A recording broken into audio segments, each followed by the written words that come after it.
Boa tarde, minha galera do bem. Hoje é dia do nosso encontro, né? 13 horas, estamos aqui ao vivo. E hoje o assunto, é pra lá de interessante, viu? A gente vai falar sobre karma, sobre dharma, sobre reencarnação e sobre outras coisas. E comigo está aqui o professor Gabriel Lara, que é do IIPC, Instituto Internacional de Projeciologia e Conscienciologia. Boa tarde, professor. Boa tarde, Lucimara. Boa tarde a todos os telespectadores também. A gente agradece a oportunidade de estarmos aqui no seu programa. A gente que agradece sua presença aqui, viu? Aí tem bastante coisa aqui, viu? Muita curiosidade. Legal. Professor, o que é karma e o que é dharma? Bom, primeiramente, Lucimara, o que é importante a gente trazer que o Instituto, o IIPC, ele estuda a conscienciologia, ele estuda a consciência. E o que seria a conscienciologia? Nada mais é do que a ciência que estuda a consciência, conhecido também como ego ou self, alma ou espírito, essa intimidade do ser, né? E a projeciologia vai estudar os fenômenos da projeção consciente. Então, o Instituto basicamente vai estudar esses fenômenos, estudar a conscienciologia, enfim. Para falar isso, você perguntou sobre Dharma, Karma, enfim. A grosso modo, o Karma... E o Dharma, tá. O que tem várias linhas de conhecimento, e se a gente for ver em termos de definição, você vai ver inúmeras definições espalhadas aí pelas diversas linhas de conhecimento. Tem Dharma com D maiúsculo, com minúsculo, mas uma que eu acho interessante seria esse processo de conhecer a si mesmo. Esse fluxo natural, né, que eles falam de conhecer a si mesmo. Já o karma... Esse é o Dharma. Isso numa da definição que eu acho interessante de estar trazendo. Seria o autoconhecimento. De si mesmo. Já essa questão do karma seria também conhecida como a lei de ação e reação. Pensa numa questão seguinte, se eu jogo uma bola na parede forte, ela vai voltar forte. Se eu jogo fraca, ela volta fraca. Então, a força que eu jogo uma bolinha na parede, por exemplo, é a força que ela vai voltar. Isso é conhecido como karma, essa questão da ação e reação. Então, tudo que eu faço hoje vai repercutir no meu futuro. Isso é certo. E aí tem inúmeras outras possibilidades, mas é aquela questão da ação e reação que a gente traz, né? Da causa e efeito também. E é possível mudar o karma para o dharma? Existe isso? Como? O que eu penso a respeito disso é o seguinte, quando você começa a ir para o âmbito, e uma das coisas que, digamos assim, são os pilares que a gente trabalha na conscienciologia, é a questão da autopesquisa. Então, cabe ressaltar aqui para você, para os telespectadores, que não acredite em nada no que eu estou falando. Nem o que a gente falar no IPC, enfim, tenham suas próprias experiências pessoais. Aquele negócio, não vá no meu bico.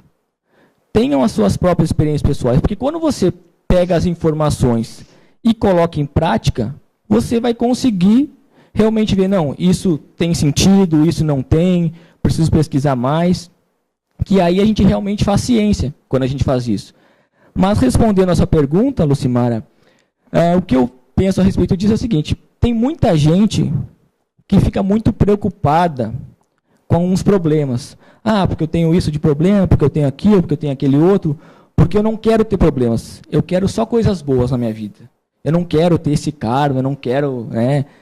E não muda nada na sua manifestação, mas só quer que as coisas aconteçam da melhor forma possível. O que eu penso disso é que a gente tem que conviver bem com isso. Porque os problemas, as questões da nossa vida vão ocorrer sempre. E o mais importante é a gente estar nesse fluxo de nos auto-pesquisar e melhorar cada vez mais. Porque se você for parar para pensar, todos nós, sem exceção, nós temos inúmeras qualidades. Mas a gente tem defeitos também. Você concorda? Com certeza. Só qual é o ponto disso? Normalmente, a nossa tendência é a gente ficar focando nos defeitos e não nas qualidades. Então, uma pessoa, vamos pegar um exemplo do nosso convívio, ela faz um monte de coisa boa, faz 1000 coisas boas. Uma única coisa que ela faz de negativo já é motivo para a gente ficar alimentando esses sentimentos. Então, a nossa sociedade, de maneira geral, está acostumada a enxergar sempre os problemas das coisas. E alguma coisa que acontece, que nem eu dei o exemplo dessa bola que você jogou forte, ela voltou forte. Às vezes é uma coisa que você tem, que você pode reciclar essa condição aí. Ela surgiu para você aprender alguma coisa com ela. E não simplesmente apareceu porque alguém mandou ou porque você não é merecedora. Simplesmente alguma condição que está acontecendo na sua vida para você melhorar a si mesmo. Então eu penso que esse é, digamos assim, o fluxo natural das coisas. É para evoluir. Perfeito. Professor, o que é uma missão de vida? E como que a gente faz para saber qual é a nossa missão? Como que é? Legal. Tem um neologismo, que toda ciência nova traz um conceito novo, um neologismo. Então, se por acaso eu falar alguma palavra que vocês não entenderem, por favor, pergunte que eu explico. Tem um conceito na Conscienciologia que chama PROEX, Programação Existencial, ou essa missão de vida. O que seria isso? Nada mais é do que uma preparação, é o seu planejamento. O que você veio fazer nessa vida? Quais são as condições, as coisas que você veio realizar aqui nessa vida? Isso seria essa missão ou a programação existencial. E ela é feita nesse período entre vidas, né, no período intermissível que a gente chama, quando você está sem esse corpo físico, está se manifestando apenas com seu espírito ou seu psicossoma, enfim. Algumas consciências, elas fazem essa preparação, elas passam por esse curso intermissivo, que seria basicamente um teatrão do que vai acontecer aqui nessa dimensão intrafísica quando ela ressomar ou quando ela reencarnar. Aí o que acontece com isso? Ela faz esse planejamento e essa é a programação existencial dela. Agora, uma questão legal de saber qual é a nossa missão de vida ou a nossa programação existencial, um ponto que eu acho interessante é quando você sente aquela sensação de bem-estar. Não aquele, muitas vezes, superficial, mas aquela sensação que você sabe internamente que aquilo é o melhor caminho a seguir. Mas não pode confundir com cansaço momentâneo, né? Não pode confundir com cansaço momentâneo. Quer ver uma questão legal que eu pego como exemplo a mim mesmo? Quando eu faço uma assistência, quando eu ajudo alguém, seja o que for, vou ajudar alguém, ou do ponto de vista energético, ou vou doar alguma coisa para alguém, aquilo dá uma sensação íntima. Você já teve a oportunidade de fazer essa ajuda a alguém, Lucimar? Com certeza. E essa sensação, como é que foi? A gente se sente super bem. Eu, pelo menos, eu me sinto útil, né? Me sinto bem poder fazer alguma coisa para a pessoa ficar feliz com algum gesto que eu possa ter. Eu me sinto bem, me sinto feliz. Perfeito. Então, isso é um indicativo dessa sua missão, que você está nesse caminho. Porque a gente não veio aqui, nessa dimensão intrafísica, nesse planeta, para simplesmente comer sobremesa, para passear. Claro que isso é bom também, que é positivo. Agora, a gente veio para coisas muito maiores. E, no caso, ajudar alguém. E isso é muito importante. Aí a gente começa a ver que a gente sempre pode ajudar alguém. Tem sempre alguém que está precisando da nossa ajuda. E a gente pode ajudar de alguma forma. Isso é um indicativo que a gente está dentro da nossa programação existencial ou da nossa missão. Então já é um sinal de que a gente está dentro ou fora da missão.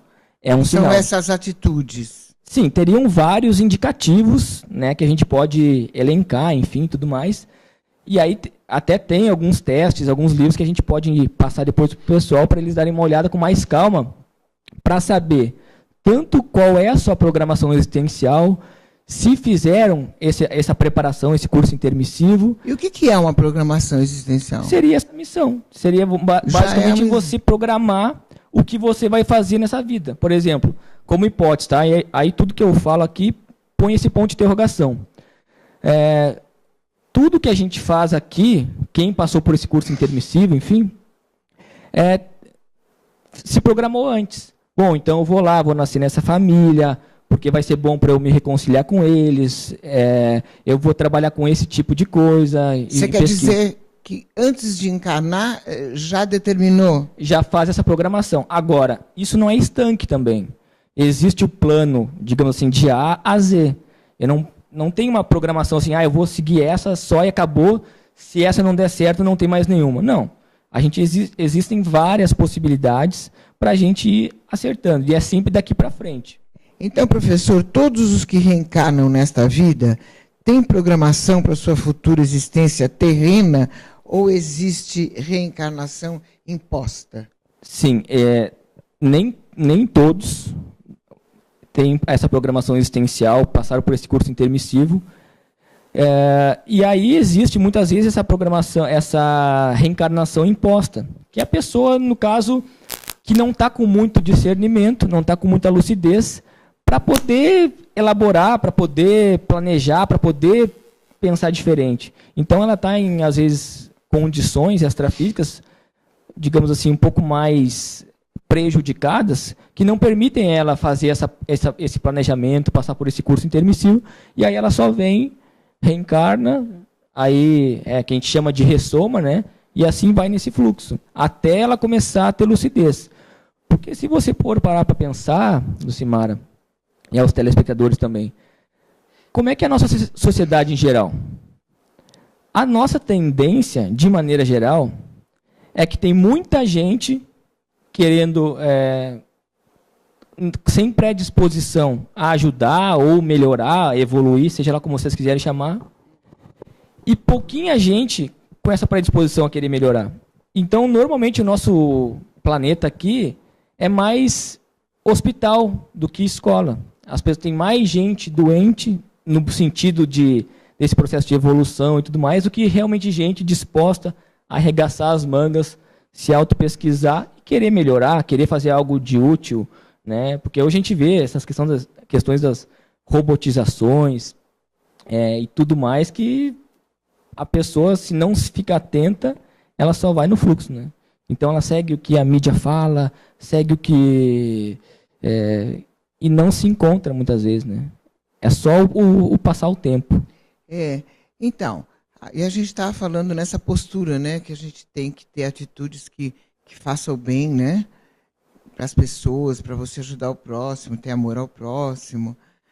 Mas existem pessoas que são tão más, e tudo dá certo. Tudo flui de uma maneira correta. O que significa isso? Bom, primeiro, a gente tem que analisar uma coisa. O que seria mal e o que seria bom? Isso é uma condição relativa, até porque a gente tem que ver. Mal, por exemplo, uma pessoa que prejudica as outras no trabalho. Perfeito. Que criam situações desagradáveis para que essas pessoas fiquem constrangidas, até dispensadas do trabalho. Pessoas que são do mal, tem. E nada acontece. O que eu vejo assim, que a nossa tendência é pensar muito a curto prazo. Aquilo que eu te falei da bola, né? Você joga, todas as atitudes que a gente faz, a gente sabe que volta de uma forma mais rápida, ainda mais esse milênio, é isso? Agora, o mais importante é nós, enquanto autopesquisadores de nós mesmos, a gente começar a avaliar o seguinte, não é ser ingênuo e dizer, não, essa pessoa não está fazendo coisas erradas, enfim, não é isso. Mas avaliar também o que motivou essa consciência, essa pessoa, a ter essas atitudes. Porque se a gente for ver, no fundo, ela é a que mais sofre. Normalmente, essa pessoa, por N situações de outras vidas dessa, o que for, ela criou essa visão, essa barreira dela, e ela aprendeu assim. É a única maneira que ela acha de tentar ser feliz. Mas, na realidade, quem mais sofre, normalmente, são essas pessoas. Então, se a gente começar a ver o outro lado, o que motivou ela, e como que eu posso ajudar essa pessoa, a vida muda. Aí a gente passa também a avaliar da seguinte forma. Vamos supor que no nosso trabalho, os telespectadores, enfim, na nossa casa, aconteceu uma situação que eu não gostei. Eu olhei lá, que coisa, né? Essa pessoa aprontou comigo, ela falou que eu não gostei, ou ela teve alguma atitude, uma postura que eu não gostei. Um exercício legal que eu acho interessante é o seguinte.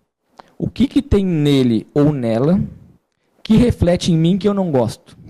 Quando a gente toma essa atitude, essa postura, a gente começa a olhar para nós. E ao invés de ficar apontando o dedo para o outro, a gente passa a olhar para nós. Não, peraí. Então, se me incomodou isso, é porque tem alguma coisa em mim que eu tenho que mexer. Aí muda todo o sentido dessa questão que a gente estava falando da assistência. Você começa a querer ajudar mais os outros e não fica preocupado se o outro falou bem ou mal de você, se ele fez ou não fez algo contra você. Volto a dizer, a gente não pode ser ingênuo de não achar que tem pessoas que estão mal intencionadas. Mas, são do mal. Infelizmente tem. A gente pode dizer que elas estão menos lúcidas para o processo evolutivo. A gente pode dizer. E você pode chamar de mal, se você quiser. Enfim, é mais uma questão, como a gente vinha falando antes, a gente olhar de maneira mais abrangente essa manifestação dessas consciências aí. Porque se você for pensar, nessa vida atual, ela está na melhor versão dela. Nós também. Nós estamos na nossa melhor versão. Comparando com as outras vidas, a gente é a nossa principal vida, a nossa melhor vida. E as mais para frente, a tendência é que a gente melhore cada vez mais também. Eu acredito que realmente tudo tem um porquê. Tudo tem um porquê. A gente pode entender mais tarde. Agora, que tem pessoa terror, tem. Tem. Agora eu quero falar sobre um personagem que eu adoro. É verdade que temos anjos amparadores que nos ajudam a cumprir a nossa jornada terrena? Olha, isso é uma coisa interessante de falar, porque quando a gente fala em parapsiquismo, fala em sensibilidade, mediunidade, sempre vai depender da interpretação de cada um. Se nós formos analisar esse copo que está na sua frente, eu vou analisar de uma forma, você vai analisar de outra. Concorda? O parapsiquismo é a mesma coisa. Cada consciência, cada pessoa vai ter uma interpretação para aquele fenômeno. Então, do ponto de vista que você falou de anjo da guarda, é um tema, um termo, enfim, que a gente conhece, mas é um termo já passado. A gente utiliza a linguagem, enfim, de amparadores. Por quê? O amparador é uma consciência técnica em fazer assistência. Então, esse amparador, se você está predisposta ou predisposto a fazer assistência, a ajudar os outros, vai ter amparo lá te auxiliando nesse processo. O amparador não é aquela consciência que vai estar atrás de você, não, faz isso, faz aquele outro. Isso está mais ligado ao processo de guia cego ou guia amaurótico, que é aquela consciência que tem a boa intenção de te ajudar, ela quer te ajudar, às vezes é um familiar que já morreu, que já dessomou, descartou o corpo físico, e ele está bem intencionado para te ajudar, mas ele não tem aquela visão de conjunto como o amparador para poder te ajudar. Então, se você for comparar, o amparador é um técnico na assistência, e onde tiver assistência, vai ter amparo. Aí vem a questão da gente sair da nossa visão, muitas vezes egóica, e falar, não, peraí, quem está precisando de ajuda? Eu não estou pensando em mim, quero ajudar os outros. E eu vou, independente se eu vou ter alguma questão em troca, se vai ver amparo ou não, eu vou lá e me predisponho. Você vai perceber que tem assistência, tem amparo nesse processo. Aí voltando à questão que você falou do anjo da guarda. Pela nossa interpretação, muitas consciências, muitas pessoas, às vezes têm uma projeção, uma viagem astral, saem fora do corpo, que toda noite a gente faz isso, depois se você quiser a gente pode aprofundar nisso. E aí elas olham uma consciência e a interpretação delas, elas olham um espírito, a interpretação delas é que é um anjo da guarda, porque elas olham o corpo energético dessa consciência extrafísica, desse espírito, e elas associam como um anjo da guarda. Por quê? Tem uma coisa interessante aí, Lucimara, que muitas vezes direciona a nossa interpretação. Até pouco tempo atrás, qual era, digamos assim, a linha de conhecimento que direcionava o processo todo? Era a religião, a Igreja Católica, enfim. Aí o que acontecia? Quem tinha essa sensibilidade, quem tinha esse parapsiquismo, era queimado na fogueira, aí é considerado como bruxa, ou mago, enfim. E aí surgiu o movimento do iluminismo e tudo mais, da ciência, e falou, não, olha, religião não existe, essa questão, a religião vai estudar a alma, e a gente vai estudar a matéria. E a ciência, ficou a ciência materialista. Então, tudo que estuda alma, espírito e tudo mais é religião, na cabeça, né, nessas duas dualidades, e o que estuda o corpo é a ciência. Mas aí a gente traz essa questão. Qual é a definição de ciência, que eu acho interessante? É em busca da verdade, seja ela onde estiver. Então, você pode fazer ciência e pesquisar assuntos extrafísicos, pesquisar relacionados a outras vidas e tudo mais. Então, acho que isso que é o interessante. Mas, muitas vezes, pela nossa visão, ou ser ciência materialista, ou ser religião, a gente interpreta de uma maneira ou de outra. Por isso que eu falei no início, cada um vai ter uma interpretação acerca daquele assunto. O mais importante é cada telespectador, sair do corpo e ter as suas próprias experiências. Em vez de ficar esperando que eu ou outra pessoa fale o que é para fazer, ou o que viu, ou como é ou não é, ela sai do corpo. Ou seja, o espírito sai do corpo, deixa o corpo físico descansando, e ela sai através desse psicossoma, ou do espírito, enfim, e ela tem as suas próprias experiências. Aí ela pode ter contatos com outras consciências, com espíritos, e ela comprova para ela mesma isso daí. Tá. Nós vamos falar disso já. Legal. Mas antes eu queria saber, existem espíritos negativos que ficam atrapalhando a sua jornada? No espiritismo eles chamariam de encosto. Depois, o professor Gabriel Lara, ele vai responder já. Daqui a pouquinho a gente vai voltar com várias perguntas dos internautas que já estão aí. Qualquer dúvida, demaistv.com.br. Professor Lara responde, tá? Até já.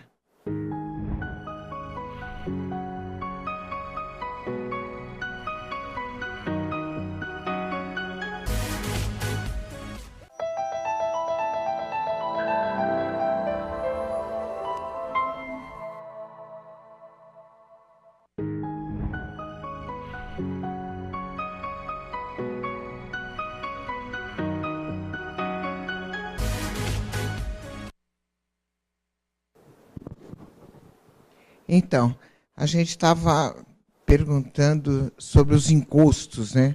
Como diria no Espiritismo. Existe realmente esses seres que ficam atrapalhando a sua vida? Isso, até podem chamar de obsessor ou assediador, enfim, tem várias nomenclaturas para você chamar. E como a gente percebe, hein, professor? Através da sinalética energética parapsíquica pessoal. Senhor do céu, o que ele disse agora, senhor? O que ele disse? Eu vou traduzir. O que seria isso? Nós temos um campo de energia, através do nosso corpo energético, enfim, que manifesta esse campo, pensa nesse campo de energia. Esse campo de energia, quando alguma consciência extrafísica, alguma energia diferente da nossa, toca nesse campo de energia, ela vai disparar um sinal, que a gente chama de sinalética. Então, eu posso sentir, sei lá, e é por isso que é pessoal, porque cada um vai perceber de uma maneira diferente. Aí, mapeando, aí vem a questão da autopesquisa, eu posso chegar à conclusão que sempre quando eu sinto esse sinal extrafísico, esse toque, é como se você pensa quando joga uma pedrinha na água, aquilo reverbera.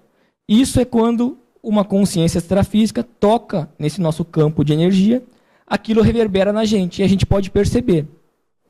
Aí como é que funciona isso? Você vai anotando, vai tomando nota, e você pode chegar à conclusão que toda vez que você percebe determinado sinal, é tal consciência que está relacionada àquele processo.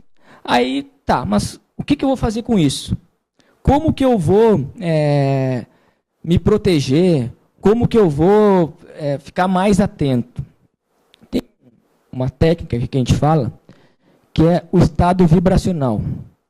Como é que é esse estado vibracional? Até quem quiser procurar na internet, pode colocar a mobilização básica de energias, que vai ver essa técnica aí descrita, né? Enfim. Mas nada mais é do que, desse circuito fechado, é você concentrar a sua energia no alta cabeça e direcionar, passando por todos os seus chakras, até chegar aos pés. E você faz esse circuito fechado até chegar numa velocidade e numa ressonância que vai atingir esse seu estado vibracional. Todos esses seus chakras vão vibrar e vão fazer esse desbloqueio. Qual é o legal disso? Porque você é perceptível do ponto de vista energético. Então, se eu percebi, sei lá, alguma coisa ruim, uma dor de cabeça, o que for, pode ser físico, não vamos descartar isso aqui, mas pode ser extrafísico. Ou pode ser de uma pessoa que está na sala e eu estou sentindo a dor de cabeça dela. Você mobiliza suas energias, não precisa falar para ninguém que você está trabalhando com as suas energias, você fica bem e melhora o ambiente. E aí qual é o legal disso? Vamos fazer uma analogia do chão. Quando o chão está sujo, um fiozinho de cabelo a mais que cair, você não vai perceber, concorda? Concordo. Se o chão está limpo, um fiozinho de cabelo que caia, você percebe. A gente percebe. Assim são com as nossas energias. Quando a gente está com as energias mais travadas, bloqueadas, o que vem, uma a mais ou a menos, energia de fora, a gente não vai perceber. Agora, se a gente está com as nossas energias em dia limpas, digamos assim, qualquer toquezinho você percebe. Aí vem a questão da sinalética. Eu não sei se eu fui claro. Foi. Mais ou menos. Okay. Tem até um livro que chama, a gente tem no Instituto, Mapeamento da Sinalética. Então, se alguém tiver interesse, tem pela internet também, quem quiser pesquisar, pode dar uma aprofundada nesse assunto. Professor Gabriel, agora tem umas perguntinhas aqui. Olha, tem uma design que é a Darte, de Santo André. Beijo para você, Darte. Obrigada, viu? Ela pergunta o seguinte: existem pessoas que desencarnam por estar fora da missão de vida. É vero isso? Como é que funciona isso? Você tem uma programação existencial, você tem uma missão de vida, tá? Planejou, tudo certo, e a gente lembra dos planos de A a Z. Aí, eu estou sendo um pouco irresponsável. Quer um exemplo? Vou beber e dirigir. É a coisa mais fácil de dar acidente de percurso, é na direção, e você bebendo e dirigindo, imagina, é prato cheio para o assédio, né, que você falou antes ali. Exato. Então, pode acontecer sim. E a responsabilidade da pessoa, não tem alguém que fica dizendo, não, eu vou te salvar dessa. Não, é ação e reação, né, que a gente falou antes. Então, pode acontecer sim. Entendi. Tem uma pergunta que eu acho interessante aqui, que é do estilista Lucas Vasconcelos, lá do Bom Retiro. Ele diz assim: professor, nos planos astrais, quem planeja a nossa jornada evolutiva aqui na Terra? Isso é uma pergunta interessante, porque, como a gente falou antes, de você nem ter missão nenhuma e já voltar, mas, normalmente, se a consciência, se a pessoa está com mais lucidez no extrafísico, ela consegue passar por esse curso intermissivo que a gente falou. Então, junto com algumas consciências técnicas que a gente falou, os amparadores, enfim, ela faz essa programação da vida dela. Então, ela diz, ela coloca ali os detalhes, o que vai ser, acerta, digamos assim, os detalhes, para ela poder ressomar e procurar otimizar ao máximo essa vida intrafísica dela. Então, a gente faz esse planejamento, mas sempre dependendo do nosso nível de lucidez. A gente sempre, quanto mais lúcido você está, por isso que eu chamei a atenção para as experiências fora do corpo, para o trabalho com as energias, porque isso é lucidez. Você começa a ficar mais maduro, mais lúcido, e você tem mais autonomia. Porque quanto mais lucidez você tem, maior é a sua autonomia. Entendi. Tem mais uma aqui lá de Morungaba agora, né? A galera de Morungaba está sempre com a gente. Mazinha, Marola, beijão para vocês. Quais os sentimentos de uma pessoa que sai fora da sua missão de vida? Muito interessante essa pergunta, porque tem um pesquisador, não sei se vocês já ouviram falar, que ele chama Viktor Frankl. Ele é um psicólogo e ele viveu num campo de concentração em Auschwitz, judeu ele, né? E aí ele foi para esse campo de concentração e ele começou a identificar 2 tipos de prisioneiros. Aí tem tudo a ver com essa questão de missão de vida, de programação existencial que você estava falando. Ele começou a ver 2 tipos de prisioneiros, e ele era prisioneiro também. Tinha uns que ele considerava mais fortes e outros que ele considerava mais fracos. Ambos tinham as mesmas condições. Então, eles carregavam pedras o dia inteiro no frio, abaixo de zero, na neve, enfim. Comiam uma água quente por dia, que chamavam de sopa. Por sorte, às vezes, conseguiam um pedacinho de pão. Então, eles, muito magros, todos eles. Mas, mesmo assim, tinham aqueles que eram mais fortes, que sobreviviam, e tinham aqueles que eram mais fracos, que não sobreviviam. Aí ele começou a ver o que estava por trás disso. Por que uns resistiam e outros não? Aí ele foi ver que os que eram mais fortes, que resistiam, eles tinham um planejamento. Eles tinham um objetivo para quando saísse do campo de concentração. Seja dar um beijo na mulher amada, plantar uma árvore, escrever um livro, o que for, ajudar alguém, eles tinham um planejamento para quando eles saíssem daquele campo de concentração. Já os outros, que muitas vezes acometiam contra a própria vida, se matavam nas cercas elétricas, eles não tinham esse planejamento, esse propósito. Aí ele criou esse conceito da logoterapia, que é a terapia do sentido. E criou também essa do vazio existencial, que a gente conhece bem aí, essa condição do vazio existencial, que é aquela sensação de melancolia, aquela sensação que parece que a tua vida não está boa, aquela sensação que parece que falta algo. Você tem um bom carro, um bom emprego, seja o que for, tem um bom relacionamento, tudo dentro da visão intrafísica, dessa vida física, você está super bem. Mas parece que falta algo. Isso é o vazio existencial. E a sensação é clara. Quando você sente isso, não há dúvidas que você está com alguma questão que você precisa consertar, que você precisa arrumar. E não é ficar se remoendo no passado, porque o contexto da depressão, que muitas vezes está envolvida com isso, tem o processo fisiológico, tem o processo físico, que a gente não descarta, que tem que usar medicamento, enfim. Mas também é o excesso de passado. É aquela pessoa que fica sempre remoendo o passado. Não, porque eu não sou tão bom, porque aquilo que eu fiz errado e não sei o quê. E ela fica sempre remoendo esse passado. E o mais importante é daqui para frente. O que eu vou fazer da minha vida daqui para frente? Lembra que eu falei do plano de A a Z?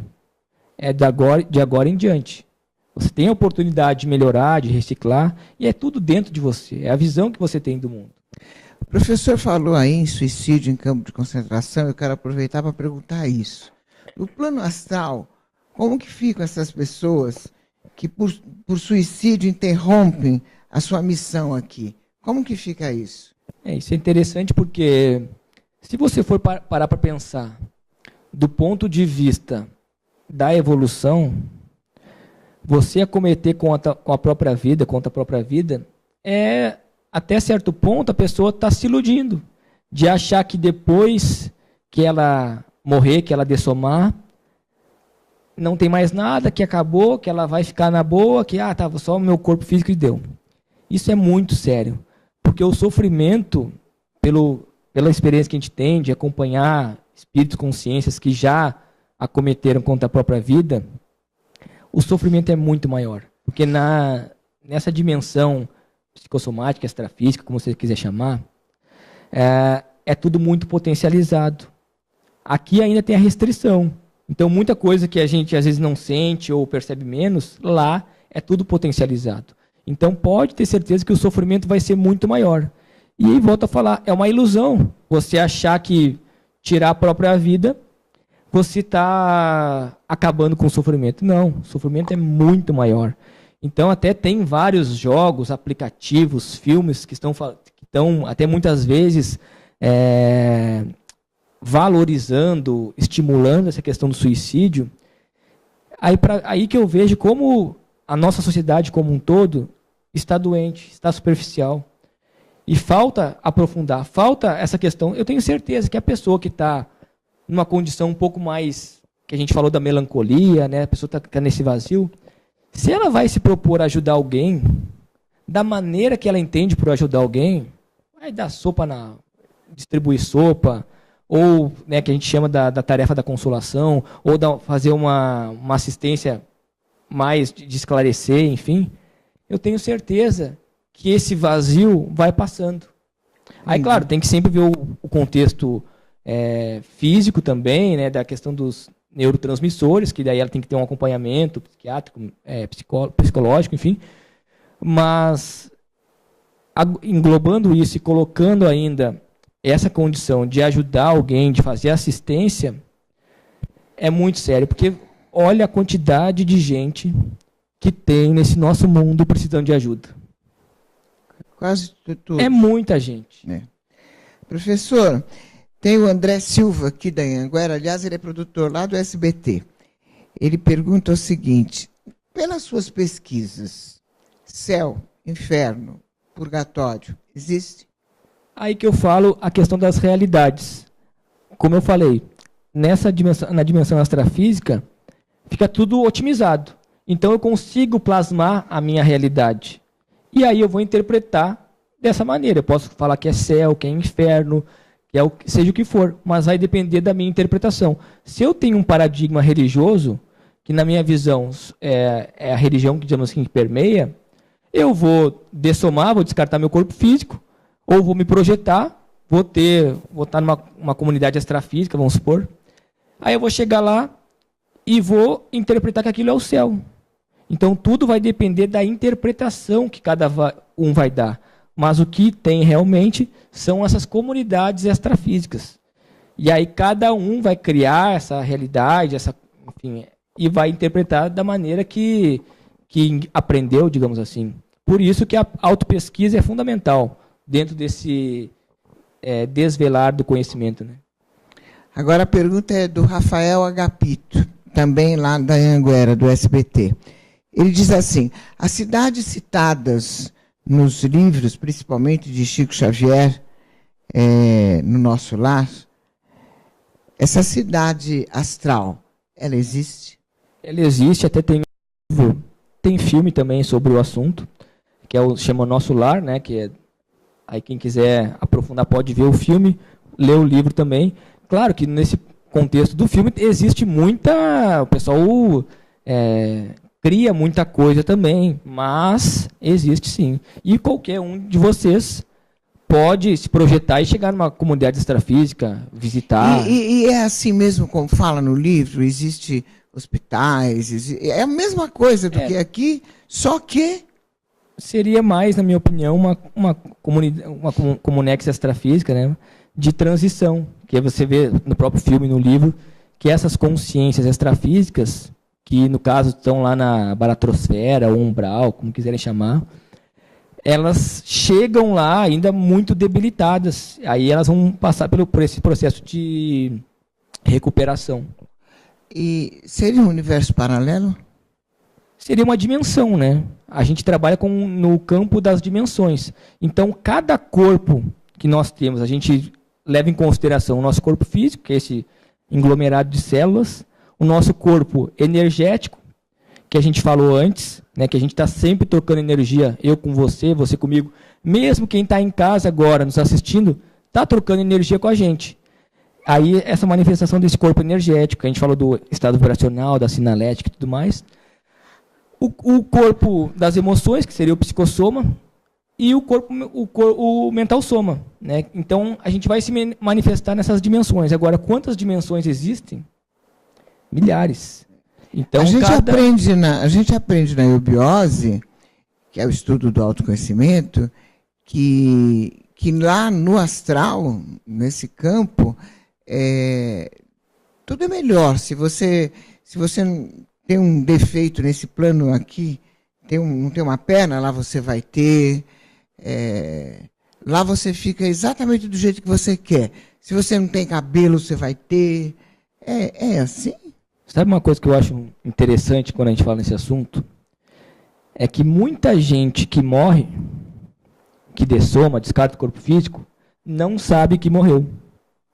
E continua aqui, perambulando, como se nada tivesse acontecido. Mas essa pessoa que está perambulando aqui percebe a gente, lógico. Sim, aí eu vou te dar um exemplo.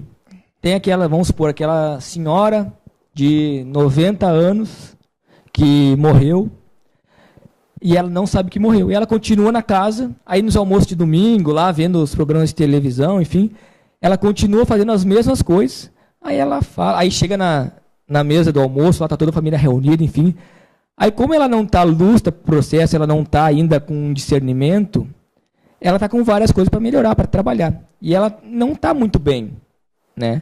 Aí ela chega lá, cria brigas no ambiente, não porque ela quer, mas por essa interação energética. Aí ela fala, engraçado, o pessoal já não falava comigo. De uns tempos para cá, ninguém mais fala comigo, porque, claro, ela morreu, ela dessomou e não sabe que dessomou, mas continua lá. Quer ver um exemplo? Um filme legal que fala bem sobre isso é O Sexto Sentido. Você já viu? Eu vi. Se o telespectador não viu, eu sugiro ver. Lá mostra bem essa condição da pessoa, da consciência extrafísica, do espírito, enfim, que não sabe que morreu e continua como se ele tivesse vivo, nessa dimensão intrafísica. Vivo ele está, né? Mas tivesse nessa dimensão intrafísica. E não tem como esse desencarnado dar um jeito das pessoas perceberem? Não, algumas até percebem. Tá. Ele não sabe que dessomou, ele não sabe que morreu. Então ele está lá. E aí, também, o filme, acho que esse... Mas, por exemplo, se ninguém fala com ele não tenta falar com ninguém? Então, mas você lembra que no próprio filme, é até para tentar aproximar para os telespectadores conseguirem entender. Ele cria a realidade dele. Ele só vê aquilo que ele quer.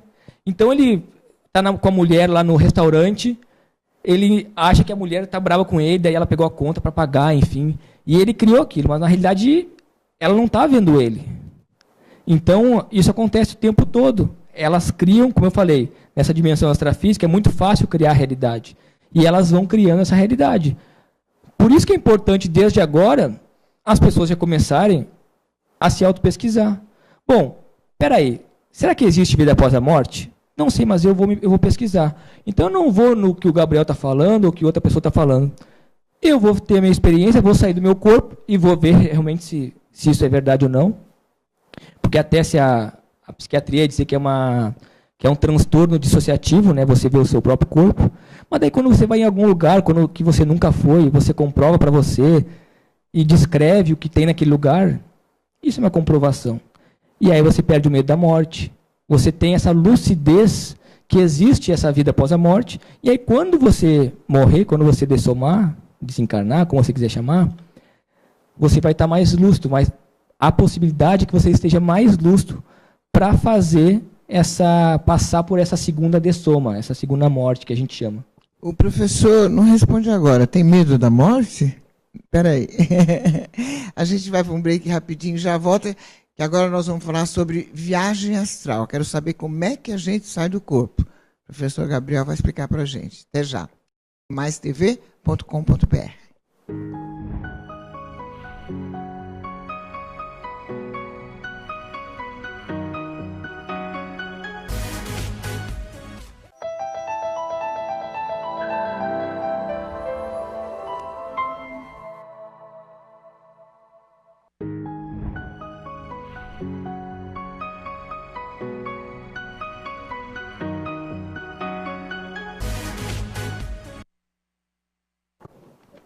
Então, tá gostoso o papo, né? Agora eu tô curiosa, que eu quero saber, eu posso sair do corpo? Como que eu posso sair do corpo?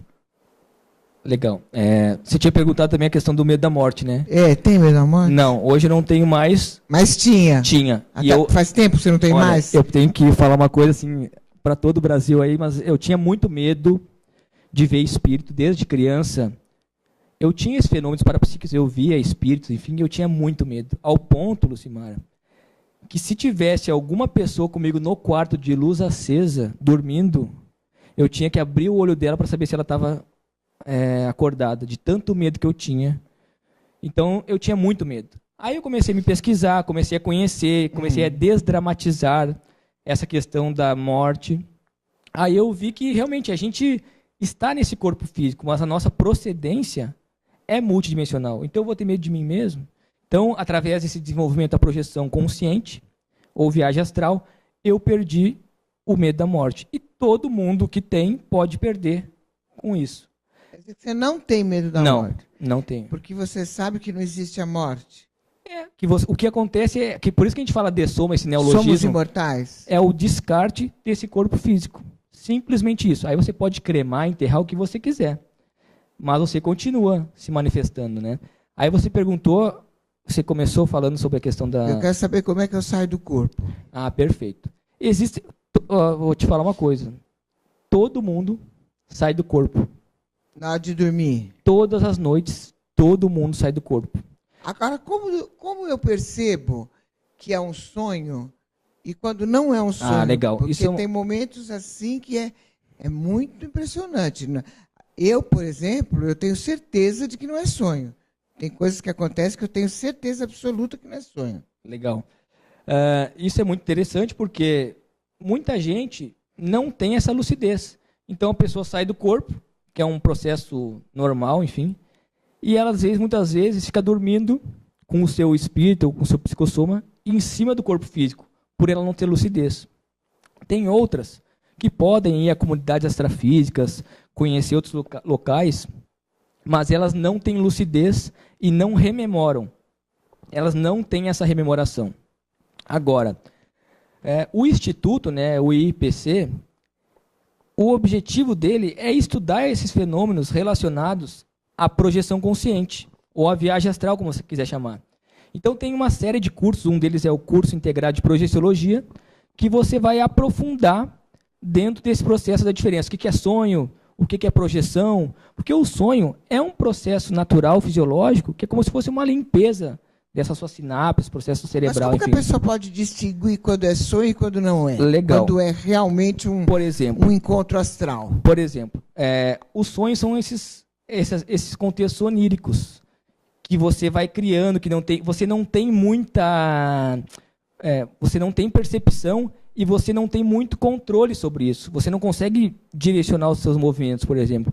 Quando você se projeta com lucidez, você tem a certeza, você pode volitar, você pode voar, você pode fazer o que você quiser, né, do ponto de vista com essa interação. Claro, daí você começa a mapear e fala assim, peraí, vamos aproveitar esse tempo que eu estou aqui e vamos ajudar os outros, em vez de ficar... né, claro que é legal a experiência e tudo mais, mas o mais importante é você aproveitar esses momentos para ajudar os outros. Agora, uma coisa importante que você tem que fazer, que eu sugiro para todo mundo, é anotar. Pega um caderninho e toda noite anota. Qual é a temperatura que você estava antes de dormir, qual é o dia e tudo mais. Assim que você acordar... sim, eu anoto, mas aí eu não sei. Isso, mas aí você vai anotando, não anota na hora. Vai chegar um momento que você vai começar a compilar esses seus estudos e você vai chegar à conclusão para você mesmo. Agora, quando você tiver uma projeção lúcida, quando você realmente vê, por exemplo, seu corpo deitado na cama, ou você, enfim, tiver essa lucidez mesmo, não vai faltar dúvida, não vai sobrar dúvidas para você. Você vai lá, realmente eu tive uma projeção consciente. Isso é nítido para você. Agora, tem aquela projeção semilúcida, que você não sabe se está projetado ou não.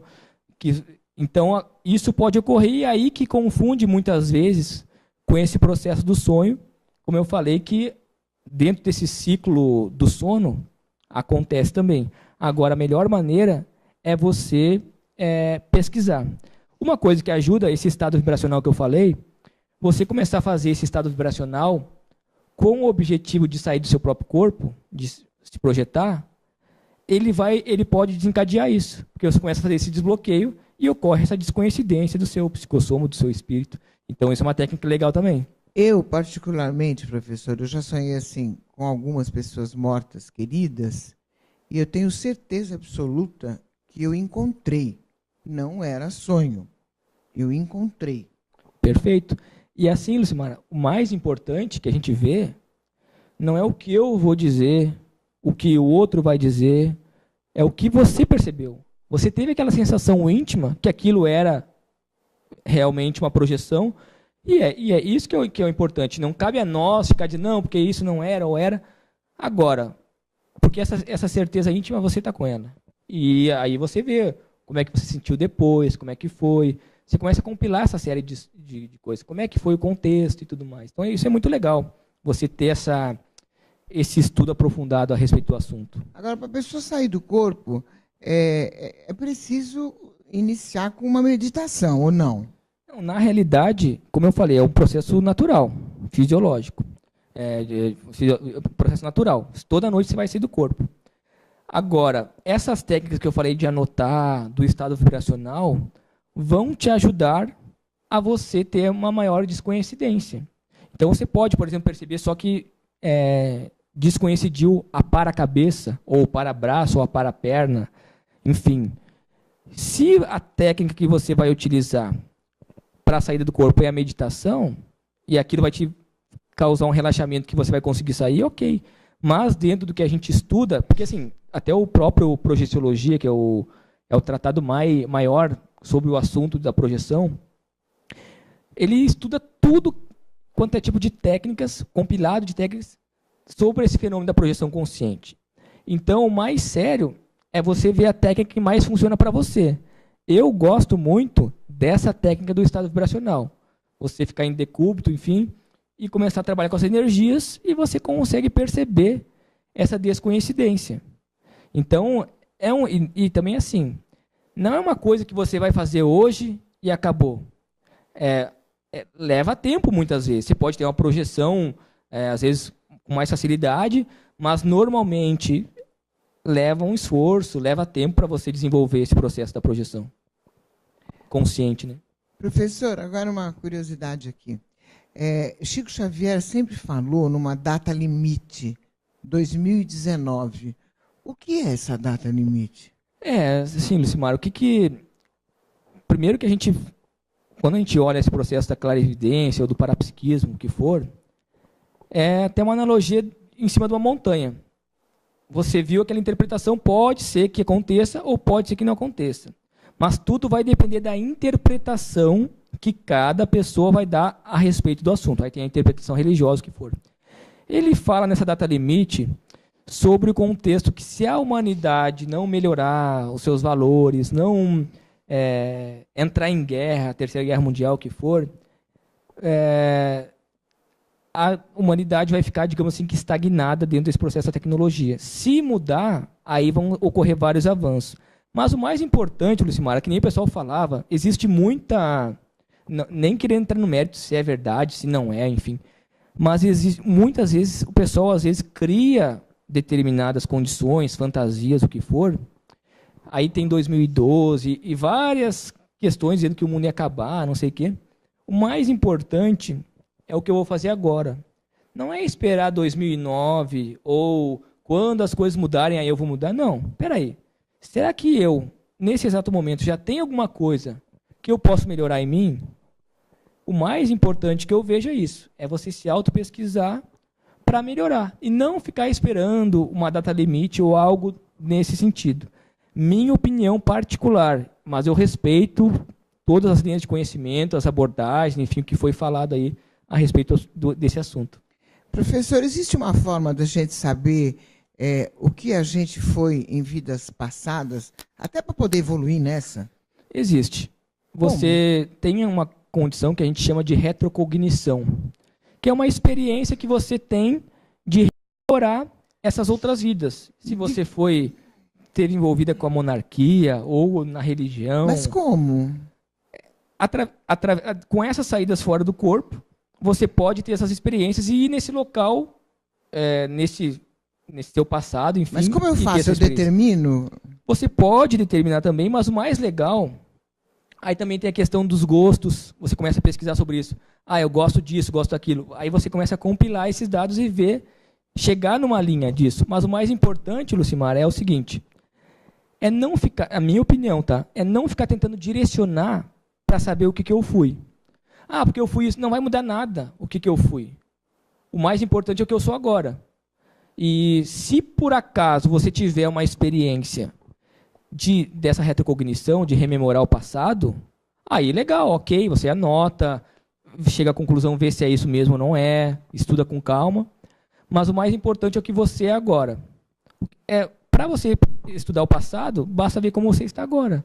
Aí você vai saber o que você foi também, né? Mas pode acontecer sim, essas experiências. Pode. Galera do bem, a gente conversou aqui com o professor Gabriel Lara, do IIPC. Chegamos no fim do nosso papo, acredita? Estava tão bom. Passa rápido, né? Passa muito rápido, precisamos conversar mais sobre isso, né? Com certeza. Essas viagens legais aí, eu vou ficar tentando agora. Legal. Professor, quem quiser falar com o senhor, quem quiser procurar para palestras, etc., onde que procurem? Tá, legal. Então, para quem quiser, pode acessar o site que é www.iipc.org. Lá vai ter todos os centros educacionais do Brasil inteiro, que o IIPC tem no Brasil inteiro. Aí você pode acessar e ver quais são as palestras que tem disponíveis para a sua região. Nessa sexta-feira, aqui em São Paulo, vai ter uma palestra que chama Liderança Evolutiva, que tem muito a ver com o que a gente vinha falando aí sobre missão de vida, programação existencial, que fica na rua Afonso Celso, 587, a partir das 19h30. Lá, inclusive, vão ter técnicas que a gente vai fazer a MBE, para quem quiser aprender, enfim, essas técnicas, vai ter a oportunidade de experimentar o estado vibracional, enfim, e poder tirar as dúvidas. Então, quem quiser pode entrar no site www.iipc.org. Eu quero muito agradecer aí a oportunidade e foi muito bom o nosso papo mesmo. Obrigado. Eu que agradeço a sua presença, adorei o papo, a gente gosta, né? Galera do bem, os agradecimentos para Camila, para Luana, para Alexandre Vitorino, e terça-feira, às 13 horas, a gente vai estar aqui com você ao vivo, demaistv.com.br. Viaja no astral, depois a gente fala.